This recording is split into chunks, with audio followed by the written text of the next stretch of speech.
were made and the corresponding action since, we call on one of the Philippines' most respected mangrove ecologists, a UP scientist and a professorial chair awardee and the lead editor of the very summit proceedings we are reflecting on today. With over 3,700 academic citations his name and fieldwork stretching from Lingayen Gulf to Palawan, please welcome Associate Professor Dr. Severino Salma III from the University of the Philippines.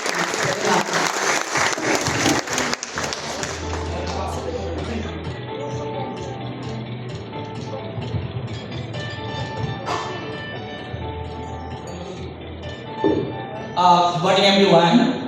Thanks for the opportunity to serve as a speaker for this historic mangrove conference.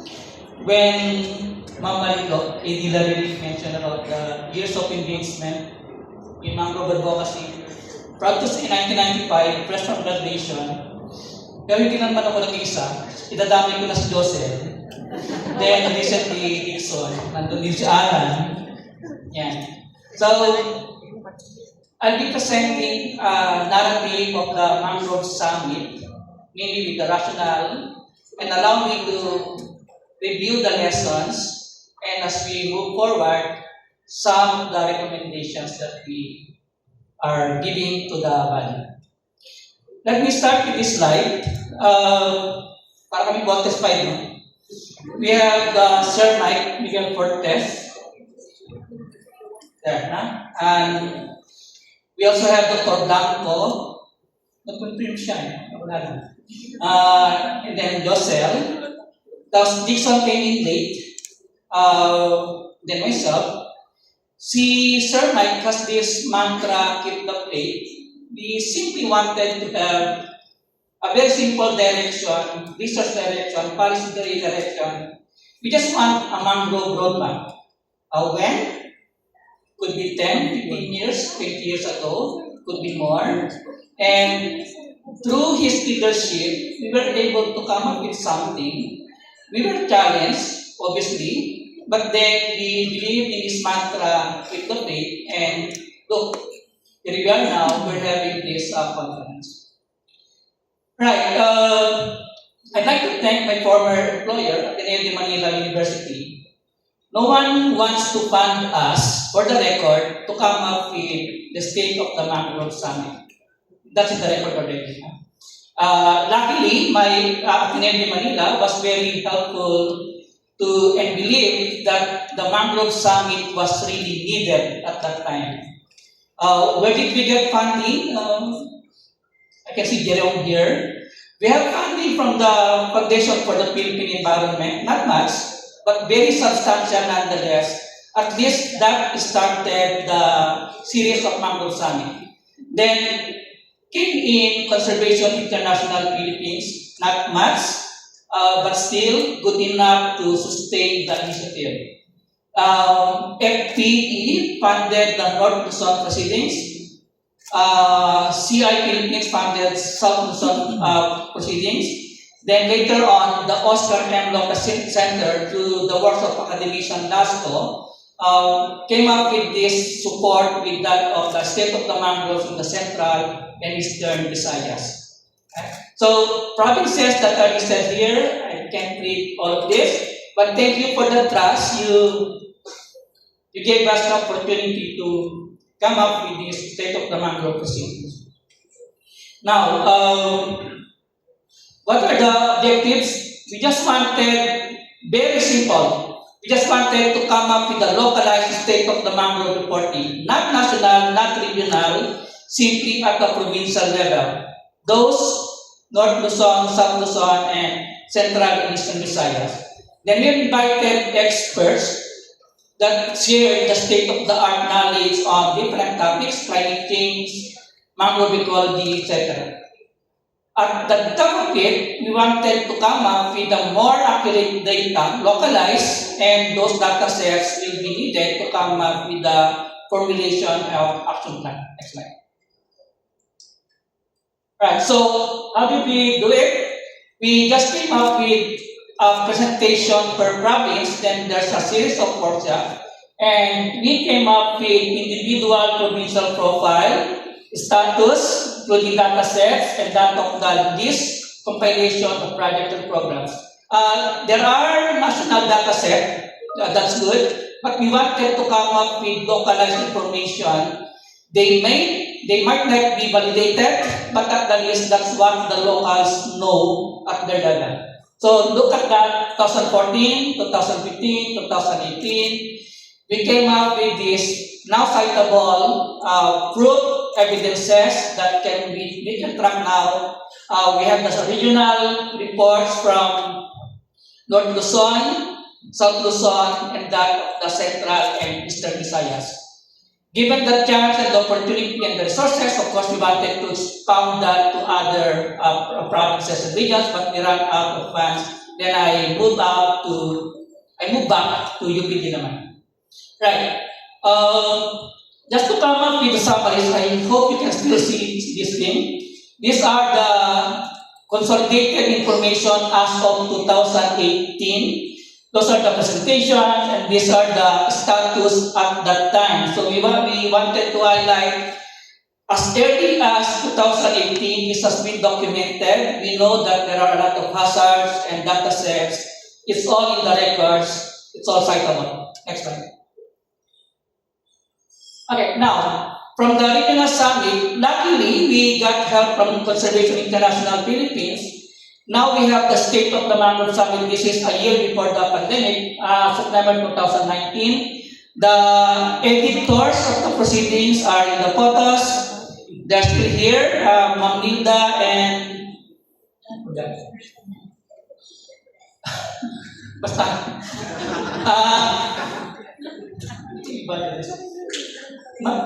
Nilda Dibali and Dajaman. Andres, yeah. So it's all in here.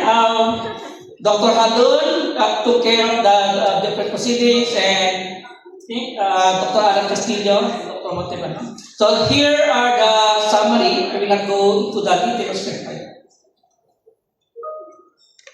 Okay, so the objectives are pretty much the same, but we after that at the national level, we really needed to come up with a program and policy that will institutionalize mangrove management.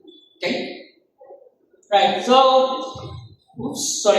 Now, in that national summit, Dr. Montebon was asked to synthesize information at regional level, referring to Luzon.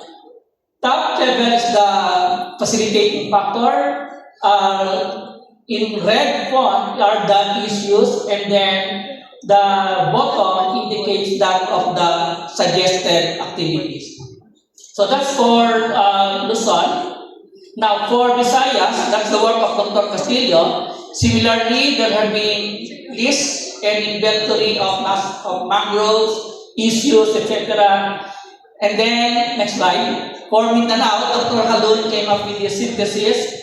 There are different issues, different data sets, etc. Have you noticed the common denominator with issues and opportunities? It's still the issues, the same set of issues that we're having now. Okay? Now, next slide. In that national summit, there have been a lot of technical presentations. The legal perspective was given by Attorney Jeremy Mayanda. Then, the state of the mangrove extent and distribution was provided by Mr. Alvin Balolay through the help of Dr. Blanco. Then, academician Lasco presented the threat of sea level rise, not just the typhoon, for Philippine mangroves. Then, as early as 2018, Dixon, Dr. Ibanya, came up with the analysis of the carbon sequestration data set at 2019. Now, I have to mention there have been a lot of workshops during that conference. Some of you were present in that meeting. I have to emphasize that we have been working beyond 9 p.m. Okay? We are too excited with the first conference. No one complained. I guess everybody was happy doing the first State of the Mangrove conference. Next slide. Now, one of the the first workshop was asking about the facilitating and constraining factors. These are the summaries for Luzon, Visayas, and Mindanao. Top row, then the bottom row are the issues. Issues on obsolete data set, lack of coordination, policy conflicts, and so on and so forth. Next slide. Then, after that regional summit, regional workshop, the second workshop was asked, where do you want to go from here? And that's the reason why we divided the groups into 3 topics: biodiversity, conservation, and restoration, climate change, and then policy. We asked the group what's the vision and when can we possibly deliver those visions. We are still in 2026 at the moment, so you see the timeline there. We still have the chance to do something. Next slide. For climate change, blue carbon and sea level rise was already identified as early as 2018. There have been specific targets at that time. Next slide. Similarly, for policy, can I just read this vision? Guided by science, mangroves are conserved and restored towards climate resilient and sustainable communities. And there are a lot of indicators that were identified at that time. So those were the outputs in the workshop. And then, next slide. Right, this is the pandemic period now. The documents still available outside. This is the first State of the Mangrove proceedings, officially launched 15th October 2021. And there are very limited people on site. This was held in CI office, in the old CI office at that time. We are attending online. Now, after that launch, the world stopped, obviously, but then when the restriction was somewhat released, then there have been a lot of follow-up meetings from 2021, 2019, 2021. Now we reviewed the workshop output in June 2022.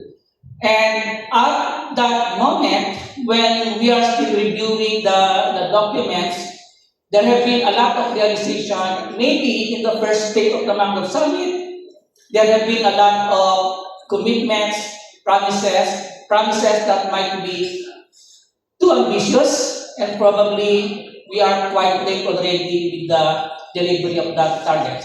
Now, I highlighted these things because there are, I will not reiterate this, but these are in the records already in the document. I highlighted this. We are still in 2026. We can still deliver something out of that set target. Now, when I summarize the workshop outputs, too many to ponder, too many to think. Bottom line, there's been a mixture of satisfaction and hope. Come on. This is the first State of the Mangrove Summit. We should all be very happy to come up with a document that can be cited and can provide evidences where we are, where we were, and where we are going. But at the same time, there have been doubts and uncertainties. And these are the things that were listed from the document. From the June 2022 report, the common question is how effective, quote-unquote, effective or ineffective are our conservation and restoration programs. Simply a measure of are we doing good, are we doing enough? If the answer is yes, then it's good, then we can still improve our strategies. If not, if ineffective, then we have to learn and assess why are those programs ineffective or lacking. Then we have these common concerns, and if there are successful management programs, those that were cited in Para-Helmar, for example, might as well incentivize them and come up with incentive programs. Issues on baseline and monitoring data sets, still rare, still not systematically documented, but we're hoping, this is 2022, we're hoping that it should be an open access data set. Then we suggested institutionalize the State of the Mangrove reporting probably an answer now. We have the Philippine Mangrove Convention. And then we come up with those programs are aligned with the government commitment, namely the CBD, the PBSAP or the Community Framework, the UNFCCC to the NDC, and the UN Decade on Ecosystem Restoration. Right? Next slide. Okay. Down to my last slides. Lessons. There are persistent and emerging issues. Do we still have baseline, systematic baseline that we can cite, that we can track? Probably there are, but not systematically consolidated. Perhaps this is high time to come up with a more strategic data set that all of us can regularly track, should be on open access, should be publicly shared, should be available in real time. Typhoons and sea level rise, not to mention ocean acidification will be issues. It's there, but the more reason that we need to adapt. Now, I highlighted the AUU funds, and this has been an issue since 1998, since the passage of the Philippine Fisheries Code. I am aware, the group is aware that there has been a lot of technicalities, policy context, maybe misunderstanding. However you look at it, my advocacy, I will spare my friends from the GMA Philippines. This is me and me alone. There's no other way. However you look at it should only be the reversion of abandoned funds. I don't know if you call it AUU, whatever. There's no other way. There should only be restoration of abandoned funds. Salt law, I understand the concern with salt production. What you will get with salt law, salt funds, you will get salt, obviously. You cannot get fish, you cannot get fish by biodiversity. Salt funds should be reverted into mangroves. There are, of course, issues with reclamation taken from the state of the mangrove proceedings. This is in Region 7. That not properly documented, but obviously ongoing, and create a lot of context. I also want to mention another emerging issue could be the earth balling, and I will leave that to Ma'am Virgin this afternoon. Right. Okay, looking back, this is more than 30 years in the making from my own experience. We don't have this set of people since 1995. There are now a lot of young students, young people, young professionals. There are so many graduate students. Let me emphasize students because they will also graduate over time. They cannot retain, they cannot remain students. So there could be a contribution of faculties, researchers, young life, something that we don't have during our time then. Now I can see young people. Let me look at my former student. It's right there. There are a lot of opportunities and lot of networks. We don't have it in 1995. International support. You see a lot of funding, institutions, donors, a lot of interest. It's there. It's available. Now, when Sir Mike called us, we don't have this thing. GMA Philippines, Global Mangrove Alliance Philippines. We're just working on our own time, purely voluntary. Now we have the GMA Philippines. So the future is bright. There could be a lot of promises, a lot of activities that we can do as a group, as an individual. And there are a lot of opportunities. Gayo from the Mangrove Matter Group came up with this very beautiful advocacy materials, and I'm sure there could be a website that all of us can track. It wasn't there during our time, so maybe these innovative tools will be something that could help us propel the mangrove advocacy. Now, other issues that the Philippine government committed, we are on track to come up with greenhouse gas accounting. We need that to analyze the CO2 offset and carbon trading. We can have that. We already have the NBCAP, which will belong on Thursday. The NBCAP has its roadmap and it comes up with its own blue carbon quantification protocol. Very good.